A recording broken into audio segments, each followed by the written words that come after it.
So friends, ఈ వారం portfolio చూసుకుంటే కొంచెం 1% అలా రికవర్ అయింది. 10.8 ఉండే టోటల్ రిటర్న్స్, ఇప్పుడు ఒక 8.9కి వచ్చేసింది. నిన్న ఒక రోజు 1.89% పోకుండా ఉంటే అరౌండ్ 7% అలా ఉంటుండే. ఇక్కడ ఓవరాల్ రిటర్న్స్ ప్రతి ఉన్న 4 సెక్టార్స్ మొత్తం రెడ్లోనే ఉన్నాయి. టోటల్ రిటర్న్స్ అన్నీ 7 కంటే హై ఉన్నాయి. కొంచెం మిడ్ క్యాపే లిటిల్ బెటర్, 7.06తో అది కొంచెం తక్కువ ఉంది. స్మాల్ క్యాప్స్ అయితే ఇంకా బ్లడ్ బాధే నాకి.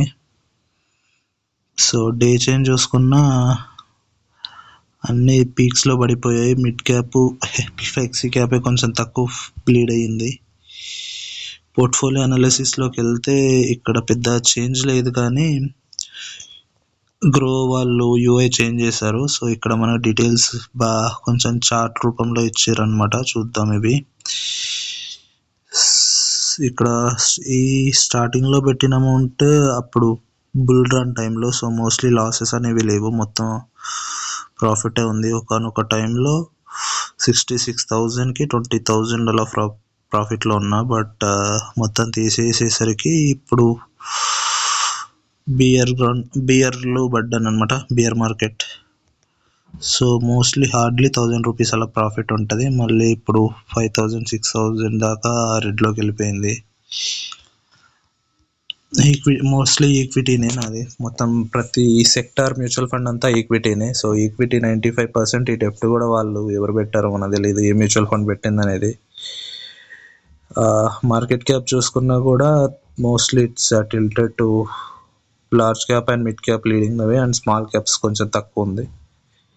అండ్ ఇవన్నీ మా వాళ్ళు పెట్టిన సెక్టర్స్ అనమాట. వాళ్ళు ఇది మ్యూచువల్ ఫండ్లో ఉన్న సంగతి.